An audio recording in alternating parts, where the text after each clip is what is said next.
Hello friends, welcome to icon IAS and this is PK Sharma. दोस्तों, आज से आप लोगों को घटना चक्र का जो ज्योग्राफी का है, उस वर्ल्ड ज्योग्राफी का जो टॉपिक दिया जाएगा, उस टॉपिक से रिलेटेड घटना चक्र के जो पीवाईक्यू है, प्रीवियस ईयर क्वेश्चन पेपर है, वो भी आपको मिलेंगे। तो दोस्तों, आज जो हमारा टॉपिक था विश्व के प्रमुख सागर, तो उनसे टॉपिक तो हमने दे दिए हैं वीडियो।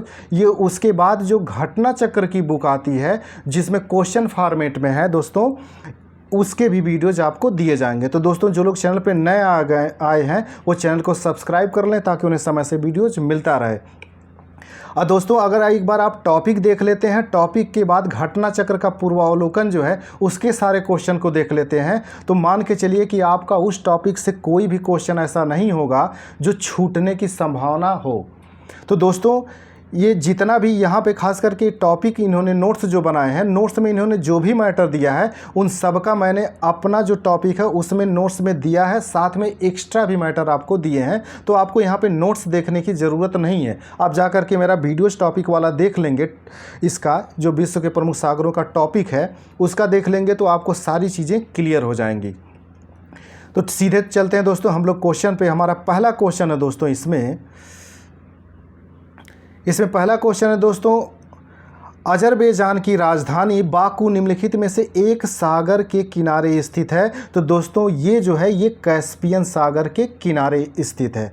दोस्तों, इसकी व्याख्या देख लेते हैं। अजरबैजान की राजधानी बाकू कैस्पियन सागर के तट पर बसा इसका सबसे बड़ा शहर है। यह अजरबैजान के पूरब में स्थित है। अजरबैजान एशिया महाद्वीप में एक मुस्लिम देश है, जबकि कैस्पियन सागर खारे पानी की सबसे बड़ी झील है। तो दोस्तों, ये जो फैक्ट है ये जीके के तौर पे याद रखिएगा कि कैस्पियन सागर खारे पानी की सबसे बड़ी झील है। और दोस्तों, अजरबैजान की राजधानी बाकू के बारे में भी एक चीज़ जान लीजिएगा, ये तेल उत्पादन, पेट्रोलियम के उत्पादन के लिए भी फेमस है और ये पूछा गया है आपसे।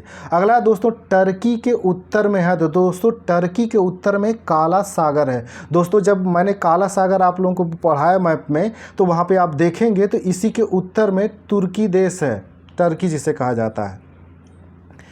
अगला दोस्तों, इसकी व्याख्या देख लेते हैं। तुर्की या टर्की एक एशियाई, यूरोप या एशिया दोनों महाद्वीपों में विस्तृत देश है। इसकी सीमा 4 सागरों से लगी हुई है। तो दोस्तों, सबसे इम्पॉर्टेंट ये है कि तुर्की की जो सीमा है ये 4 सागरों से लगी हुई है। तो इसके उत्तर में जो है दोस्तों ये काला सागर है, और इसके पश्चिम में एजियन और मरमरा सागर है। दोनों सागर, एजियन और मरमरा सागर है, और दक्षिण में पूरी तरह से ये भूमध्य सागर से लगा हुआ है। तो दोस्तों, ये चारों सागर का नाम आप याद रखिएगा।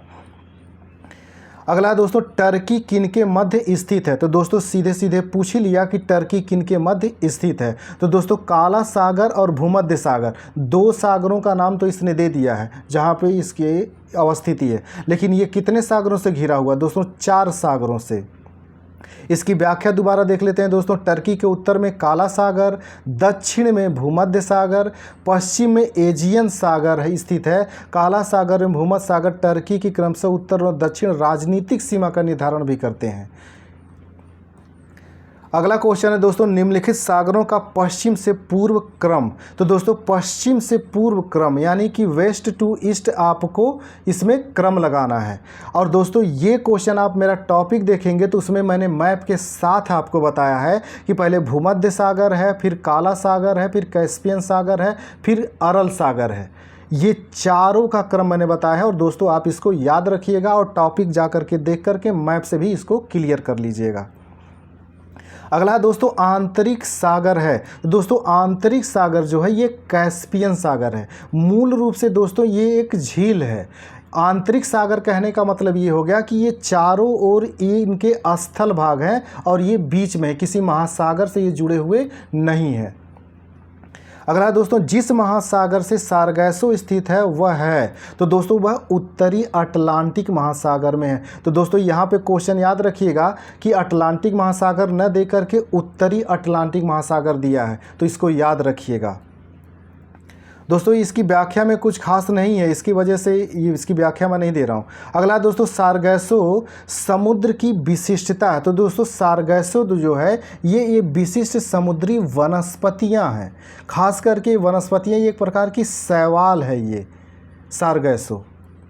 अगला दोस्तों, अधोलिखित सागरों में से किसमें तट रेखा नहीं है? तो दोस्तों तट रेखा किसमें नहीं है? सारगैसो सागर जो है इसकी कोई तट रेखा नहीं है, ये बीच का एक स्थित भाग है। तो इसकी व्याख्या देख लेते हैं दोस्तों। सारगैसो सागर उत्तरी अटलांटिक महासागर में एक जलीय क्षेत्र है।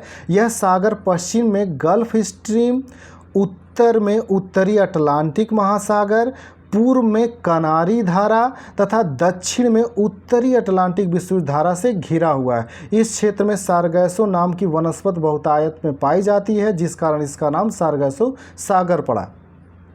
दोस्तों ये याद रखिएगा, इसका व्याख्या में जो किया हुआ व्याख्या इसकी इम्पॉर्टेंट है।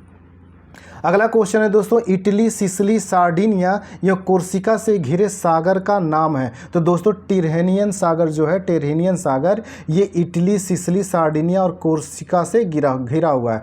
दोस्तों जब मैंने आपको बताया था कि लिगुरियन सागर, टिरहेनियन सागर, इयोनियन सागर, एड्रियाटिक सागर, आप ये वाला मैप जाकर के टॉपिक में देखेंगे तो वहाँ पे ये सारी चीज़ें दिखेंगी आपको। अगला दोस्तों, निम्नलिखित कौन सा देश युग्म अरल सागर के किनारे है? तो दोस्तों कजाकिस्तान और उज्बेकिस्तान जो है ये अरल सागर के किनारे है। अगला दोस्तों, निम्नलिखित में से किस अफ्रीकी देश की सीमा भूमध्य सागर से नहीं मिलती? तो दोस्तों चार देश की सीमा नहीं मिलती है। और दोस्तों जो मैंने टॉपिक आपको दिखाया, पढ़ाया है टॉपिक विश्व के प्रमुख सागर, उसमें मैंने भूमध्य सागर के किनारे देशों की अवस्थिति भी बताई है और किस ट्रिक से उसको याद करना है, जैसे मैट मिली और सेल्फी, ये जो ट्रिक है मैंने बताया, आप वहाँ जा कर के देख लीजिए, ये क्लियर हो जाएगा आपका मैप के साथ। अगला दोस्तों, दक्षिण पश्चिमी एशिया का निम्नलिखित में से कौन एक देश भूमध्य सागर तक फैला नहीं है? तो दोस्तों जॉर्डन जो है इसमें फैला नहीं है। बाकी आपने देखा होगा दोस्तों, सेल्फी जो मैंने बताया था, सीरिया हो गया, लेबनान हो गया, फ़िलिस्तीन हो गया, इजराइल हो गया, ये चारों जुड़े हुए हैं भूमध्य सागर से। इसकी व्याख्या भी देख लेते हैं दोस्तों। दक्षिण पश्चिम एशिया के जॉर्डन देश का विस्तार भूमध्य सागर तक नहीं है। तो दोस्तों याद रखिएगा, जॉर्डन भूमध्य सागर को टच नहीं करता है। जॉर्डन के दक्षिण में, पूर्व में सऊदी अरब, उत्तर में इराक, उत्तर में सीरिया, पश्चिम में फ़िलिस्तीन और इजराइल स्थित है। जबकि सीरिया, लेबनान, इजराइल की भौगोलिक सीमा भूमध्य सागर से मिलती है। Syria, Lebanon, Israel. अगला क्वेश्चन है दोस्तों, निम्नलिखित में से कौन सा सबसे गहरा सागर है? तो दोस्तों दक्षिणी चीन सागर। इन सागरों में दोस्तों दक्षिणी चीन सागर सबसे गहरा है। अगला दोस्तों, विकल्प में दिए गए सागरों में क्रमशः दक्षिण चीन सागर जो है सबसे गहरा है, फिर उसके बाद बेरिंग सागर है, फिर उसके बाद भूमध्य सागर, फिर उसके बाद जापान सागर है। तो दोस्तों ये आपके प्रशांत महासागर के जो सागरों के बारे में मैंने क्रम बताया, उत्तर से दक्षिण, इनको याद रखिएगा। और इसमें सबसे जो गहरा सागर है वो दक्षिणी चीन सागर है, ये भी याद रखिएगा। दोस्तों ये जो क्वेश्चन है इससे लगे हुए सागर के बारे में आपको बताना है। तो इसमें पूछ रहा है दोस्तों, एड्रियाटिक सागर से लगा हुआ अल्बानिया है। दोस्तों ये भी इसका सही है। और काला सागर से क्रोशिया लगा। दोस्तों क्रोशिया की नहीं लगा हुआ है इसके। बाकी कैस्पियन सागर से कजाकिस्तान का लगा हुआ है। भूमध्य सागर दोस्तों है, जो भूमध्य सागर जो है, इसका भूमध्य सागर का आप देखेंगे तो मोरक्को भी लगा हुआ है। लाल सागर जो है सीरिया को टच नहीं करता है। तो दोस्तों इसका एक जो है 3 है और 4 है, ये 1, 3, 4 जो है दोस्तों ये टच इसे सागर से लगे हुए हैं देश हैं। बाकी ऑप्शन जो है दोस्तों इसका बी सही है, 1, 3, 4। अगला दोस्तों क्वेश्चन है, निम्नलिखित में से कौन सा देश काला सागर के तट पर स्थित नहीं है? काला सागर के तट पर स्थित नहीं है। दोस्तों इसका जो ऑप्शन दिया गया है ये सीरिया जो है ये काला सागर से लगा हुआ नहीं है। और दोस्तों ये इसका आखिरी क्वेश्चन था, इसकी व्याख्या भी देख लीजिए कि काला सागर उत्तर में यूक्रेन, पूर्वोत्तर में रूस, पूर्व में जॉर्जिया, दक्षिण में तुर्की और पश्चिम में बुल्गारिया और रोमानिया स्थित है।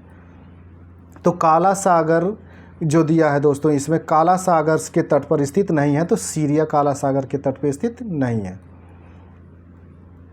ठीक है दोस्तों, ये वीडियो यहीं तक। तो जो दोस्तों चैनल पर नए आए हुए हैं चैनल को सब्सक्राइब कर लें ताकि उन्हें समय से वीडियोज मिलता रहे। और दोस्तों जितने भी ज्योग्राफी के टॉपिक दे दिए गए हैं उनके आपके घटना चक्र के भी क्वेश्चन फॉर्मेट जो प्रीवियस ईयर क्वेश्चन है वो भी आपको दिए जाते रहेंगे। तो दोस्तों चैनल को सब्सक्राइब कर लीजिए। मिलते हैं दोस्तों अगले वीडियोज में, तब तक के लिए नमस्कार, जय हिंद।